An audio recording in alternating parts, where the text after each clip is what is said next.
First of all, you don't really meet Rex because you're a little afraid of him. You keep a little distance away from him. So at the times when I saw Rex ride, I go, man, that guy rides like a maniac. He's not giving any quarter, and he's going and he's taking big risks all the time. Kind of like Justin Barsher rides, he was pegged. So after you watch him a few times, you go, man, I have to talk to this guy. And he spent 2 years on the Harley, and I was interested in the Harley team, and so it was Erstedt and Staten, and Marty Tripes was on the team too. He was not a guy who was afraid of being called a dirty rider. He reveled in the concept that he wasn't dirty, and that you had to do something to him first. But once you blocked him, once you swerved into his way, he was going to take you out. So he was riding Harleys at the time, and I knew the other Harley guys, Marty and Rich, and so they went over there, and Rex was really nice, and so they said, well, this is a guy I should hang out with all the time. Well, first thing, when he knows you, he punches you when you come up to him. When he doesn't know you, he shakes your hand. But when he knows you, you walk up to him and you go, hi Rex, and he goes, how you doing? And he was a Golden Glove boxer, so it doesn't matter if he hits you from 6 inches away or he takes a big swing,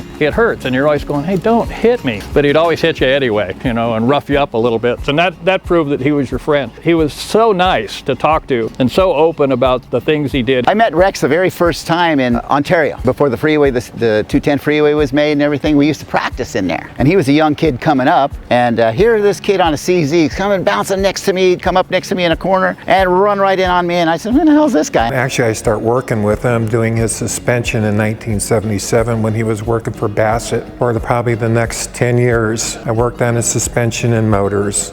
I just thought Rex was just super fast because he was winning all these races. As I got to know Rex more and more, he was fast, he was determined, and probably the best physical shape of any rider I've ever met. I met Rex, I think it was 87 Transcal Series. I just got done from practice and I was sitting in the back of my truck. My dad comes walking up. He's an easygoing guy, and he was flustered, and he's like, guy, Rex or something, and kind of like I was in my zone, and I'm like, well, what happened? He comes off the track and he's just flying through these people, and I reached out and said, hey, slow down. And Rex comes by and he stops, he throws his bike down, grabs my dad by the collar, and he's like, don't you ever tell me to slow down. And then he chucks my dad, right? Anyway, I'm like, who is this guy, So I don't know who this Rex guy is, and I look, and he's really intimidated, he's like a fighter, and I'm like, oh shit, I don't want to mess with that guy. At the start, we're kind of behind the start warming up, and I see him, and I'm like, okay, I stay clear of this guy. He sees me, and I brake slide in a corner, and he comes up and just brake slides into me and looks at me and just dumps the clutch and throws dirt all over me. I was so mad and scared. I'm like, dude, this guy's gonna kick my ass. I go to the start, and I tell my buddy who's holding the line, I go, no, we're going on the inside. Inside this moto, and the start, takes off, and we come into the corner.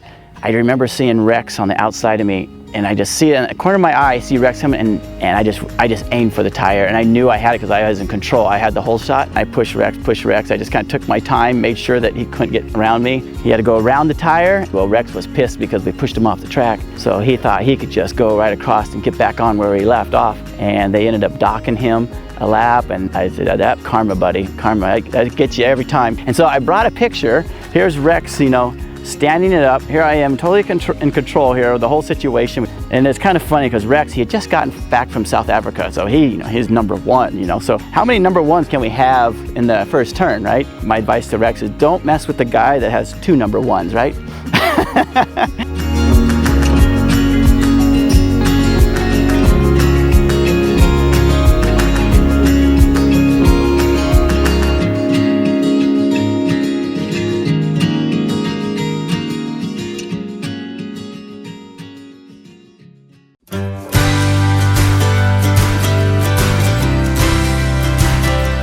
My dad always told me, he says, hey, you're racing, you take it serious. You're not out there playing with Barbie dolls. Every time I would be racing, and then I would tell him, let me go trail riding. He goes, no, that's like playing with Barbie dolls, and he was kind of hard on me. And like everybody always says, he's the nicest guy you'll ever meet, but boy, when he puts that helmet on, he turns into a lion. And it was just, I took it real serious, Yeah, I did kind of play the sport a little rough. Rex Staten was what we called back then a scrapper. He not only would he knock you down, he would run you off the track. You might have to fight him later on in the pits. So a real nice guy off the track, a real tough guy on the track. He loved that reputation that you don't mess with him. He thought of it as a weapon that he could use. When he pulled up behind you, you were afraid about what was going to happen in the next corner. You would be a little nicer to him when he went by, because he didn't always go by as as cleanly as possible. We also had some bad boys of motocross. There was Charlie Tisson and Tyron Stevenson. I heard that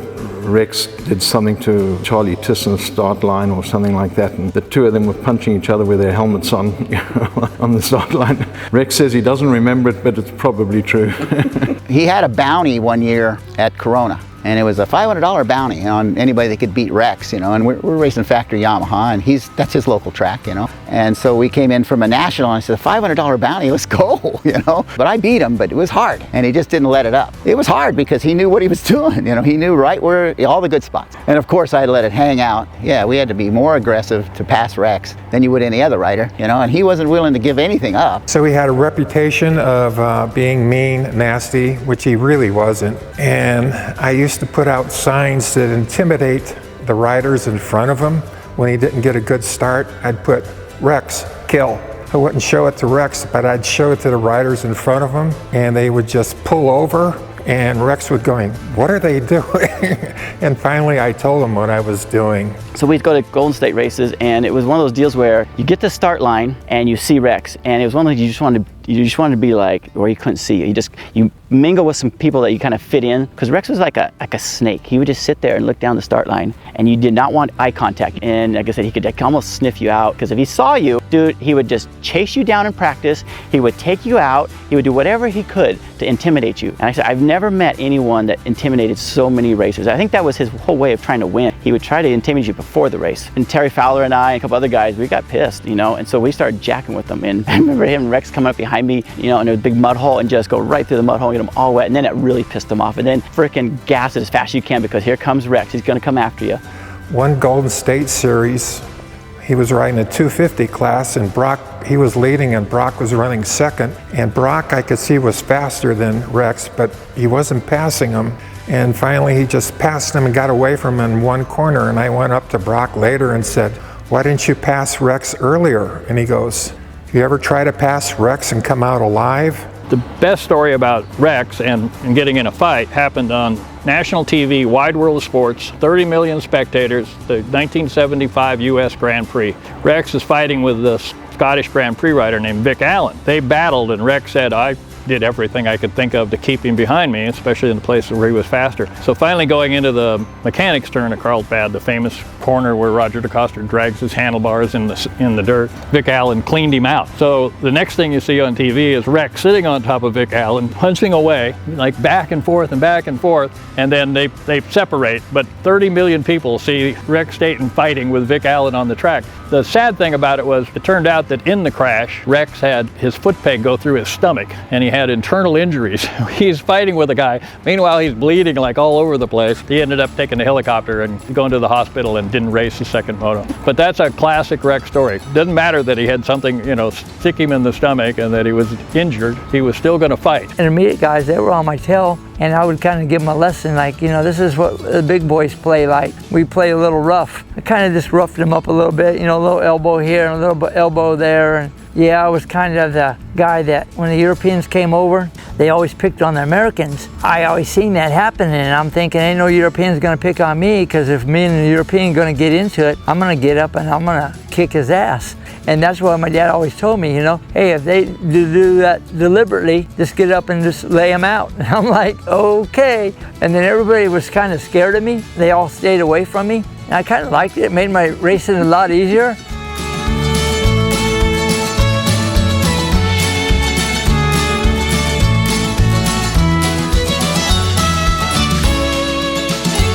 So when Mitch was not a factory rider anymore, he was still racing. It was possible to race 5 days a week in Southern California, and Rex liked to race, so he was always racing. So Mitch Payton was just starting up his Husky team back then, and Mitch and Rex had some, you know, relationship that was beyond weird. Whenever Rex raced, Mitch would get a pit board and he'd go out by the side of the track and he would write things on it. So he would typically start by writing, "Go Rocket Rex," and then the next time it would be "Go Rocket Leonard," because Rick's name is actually Leonard. And then it would be "Wreck-It Rocks." He would hold out different pit boards all the time, and finally Rex would veer off the track and spray him with a roost and go on his way, and Mitch would be like all happy. He goes, "Oh, I made him mad, it's great," you know. Rex didn't like the Leonard stuff. And all of us guys, you know, Rex, he would be there and just live at the track, you know, him and his dad and stuff like that. we were always talking about different stuff we were doing after the races were over, you know, and we had CB radios in all our vans and that kind of stuff, and we were talking about who had the handles, and we were the Jones boys, you know, and his handle was called Beaver Retriever. Off the track, he was probably one of the nicest guys you could hang out with, you know? And he wasn't a drunkard or anything like that. He didn't smoke pot and that kind of stuff. He was a pretty good guy. He did need to take more baths. He was a grub ball. But that we all were, you know, we were kids. We'd get done racing, we wouldn't change our leathers because we'd be cool if we still had our race clothes on, you know. All the girls could see, hey, he's a racer. I know Rex used to take riders from like Canada and help them train. He'd bring them over to the house at night and said, hey, you want to work out a little? And I go, oh, this is a bad idea. He'd work out and said, okay, let's go a few rounds with the boxing gloves on. And I go, well, this will last about 30 seconds. And all of a sudden, boom, they'd be on the ground. We were going to a hare and hound in Idaho. 8 hours into it, Rex, you know, you want me to help out? No, I'm good, Ty, I'm good. I go, you sure? You've been driving all day. Like, you know, you don't take it? Oh, no, I'm fine. Okay. So I crawl up in the sleeper, dead, like I'm just out. And all of a sudden I feel the box fan, bam! And then I thought he hit a pothole, and I thought he like fell asleep for a second, you know? And the way the box fan, it just like rotated. And all of a sudden I hear Rex yelling. I look in between the captain's chairs, and he goes, the tires fell off. And I'm like, the tires fell off, right? And everything's happening in milliseconds. The tires fell off, you're still driving, you know? And he's like, I have no brakes. And all I see is the construction zone with those big cement barriers. And Rex's arms like Popeye. He's just like, oh, and he's yelling and he's screaming, you know? And I'm like, I can't do nothing. You know, at least you have a seatbelt on. I have nothing. I'm sitting in the back of the van and I'm gonna die. And I reached down and grabbed the pillows and the mattress I was on, and I just squeezed it hard as I could, figuring that would maybe help me if we started rolling. He managed to get it through and got it pulled over. And I must say, if you haven't had life and death experiences with Rex, you're probably not one of his true friends.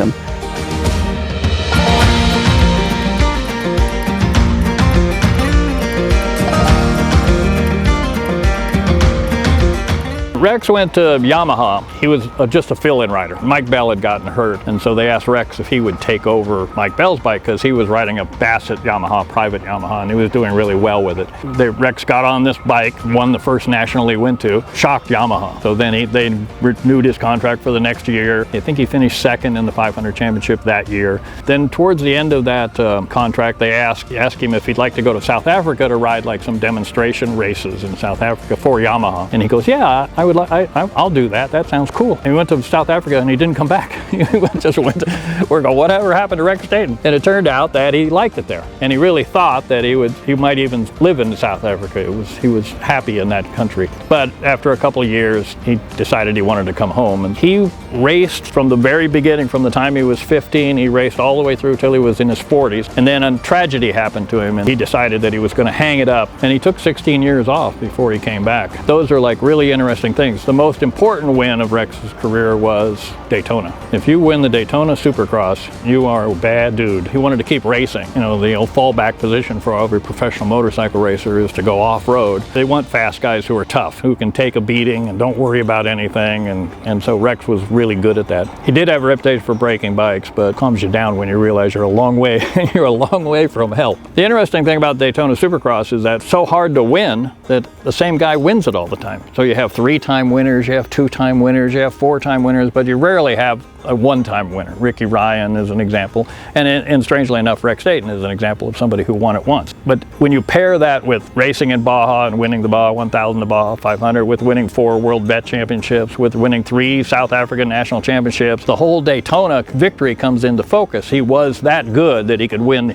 in the toughest race in America, and also he could win in every other place in the world. He was a good guy at it. He had a good guy attitude. He worked good with all the factory guys. He never got a really good break like he needed it, and I don't know if that was because he'd get hurt or he couldn't be consistent enough, but he could win some races. He was instrumental in uplifting the standard of South African motocross. We thought our riders were good and they'd go overseas and get their asses handed to them. After Rex, you know, the riders started going overseas. Like Rob Herring never won a world championship, but when he won a Grand Prix, he won it by a mile. My son went over, and Tyler Rattray, and you know, they all won world championships, but before then we were a third world country.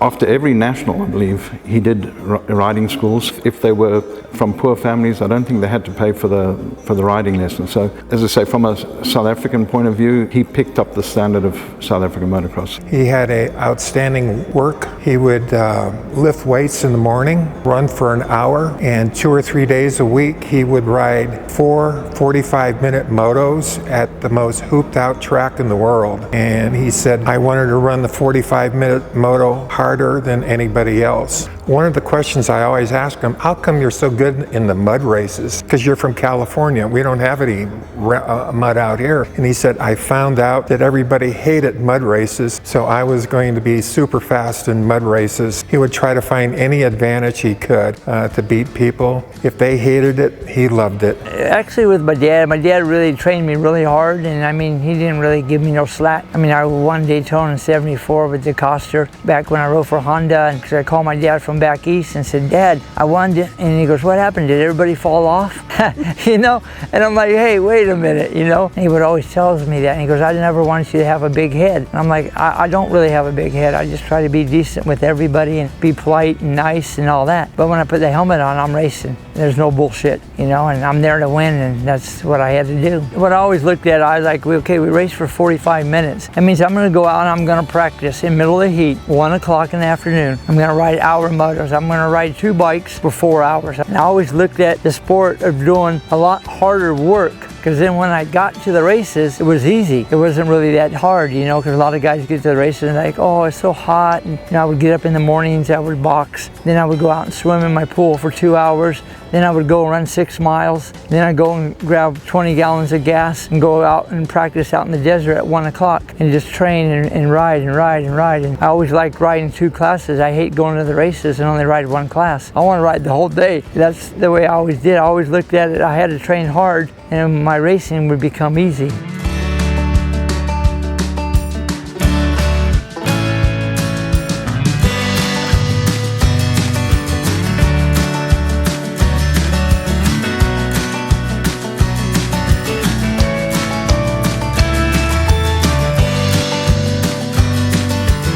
They give you this award for the whole value of your life, and I don't think we ever understand what racers do after their racing days are over. In Rex's racing days, he rode CZ, he rode Mako, he rode Honda, he rode Harley Davidson, he rode Yamaha, the factory Yamaha for a couple of years. He rode Suzuki's, he rode Kawasaki's in Baja, he rode Hondas at local races. He raced for till he was like 40 some years old, and always racing pro and always trying really hard. After his racing career ended, he actually had to go to work for a living, which he admits is much harder than being a motorcycle racer. And he became a master plumber. Every now and then I would see him at some event and something like that, and I'd go, what are you doing now? And he goes, oh, I'm teaching convicts in the California State Prison how to be plumbers, so when they get out of jail, they'll be able to have a job, which I think is really admirable, that he took the time to help other people and he didn't have to punch them or knock them down. Congratulations, Rex, man. You really deserve it. You put in your hard work, you put in your hard time. You rode for the factories, but you won the right races. You win Daytona, you win some of the nationals. It's a big deal. Like I say, he's really deserving. I was talking to him the other day, and you know, I said, you won a hell of a lot of races, but not that many championships. And he said, yeah, he kept breaking the bikes. You know, and he'd tell me the story of the Coliseum where he'd flat land on the bottom. It's like, well, no wonder you broke the bike. But you know, it's a pity you didn't win more championships. You won a lot of races, you won a lot of fans, you've still got a lot of fans, and hope those knees heal up. I just found Rex's reputation was nasty and mean, but in true life, he was one of the nicest people I've ever met. Riding all these privateer races around here, he made it grow around here, and definitely when he went to Australia and Africa, he definitely promoted the sports over there, especially in Africa. When he became the champion over there, showed how fast Americans could be. I know he wanted to win the USGP at Carlsbad, but he's always had some bad luck there. Definitely Wide World of Sports didn't hurt, right? And well, I've known Rex for so long. He's probably won over 3,000 races in his career. I helped him get it introduced into the Trailblazers Hall of Fame and now into this Hall of Fame. And I'm so proud I've known him, and my family's known him for so long. He's truly a super person. If you're his competition, he ain't gonna give you any slack, but if you're not, he'll help you. He'll give you a shirt off off his back. Throughout my years, you know, Rex has been a guy that, you know, once you get to know Rex, very charming guy, he's very nice, he's like a little teddy bear almost. You would never think that, you know, after experiencing all these things, but Rex has done a lot, you know, and he's been through a lot, you know. He's been in a lot of fights, you know, he had a crescent wrench to the face. He really wanted to win, and he dug deep, and he did whatever it took to win. And racing dirt bikes for your whole life, it wears on you. Some guys get through skate pretty good without too many injuries, but Rex has had a lot of injuries, and Rex he's a strong guy. He's mentally strong, obviously, you know. He wants to win, and he deserves this. I mean, I'm surprised he's alive to this day for all the stuff he's gone through. You know, I can't believe he can even walk. But yeah, he's been through a lot, and he's never backed down. He's a trooper. Rex was a guy that didn't have a lot of talent, natural talent. You know, he had to work hard, and you know, he's put in his dues, and you know, that's why I feel he's deserving for this. It was a lot of work, and you know, I mean, it's really, you know, I gave it all I had for 30 years. Just, you know, I always try to work with the kids and work with everybody and try to be nice to everybody and sign autographs for hours and hours. And I mean, there's a lot of guys, they didn't have time for nobody. They just get up and walk away. I always sit there and try to be real respectable with everybody. And I mean, I have a lot of friends out there, and I mean, I love racing. I mean, I wish I could still do it. I wish I was 50 years younger. You know, like it always says, you can be a hero one day and you can be a zero the next day. It happens that quick. And I remember telling McGrath and Ricky Johnson and all those guys, I says, hey, enjoy it while you can, because you're on top for a while. You won't be there forever. There's always somebody who's going to come up and give you a spanking. But no, it's really nice to have this award. I appreciate it a lot. Rex Staten rose to fame taking a hole shot on a CZ at the US GP. He was also a fill-in rider for Yamaha for an injured Mike Bell, and he won 3 US Nationals. He's a 4-time World Vet champion, and while he's known on the track for being the toughest, most competitive rider, he is one of the nicest people you will meet in person. Dubya and Glen Helen would like to honor Rex Staten with the Edison Dye Lifetime Achievement Award. Congratulations.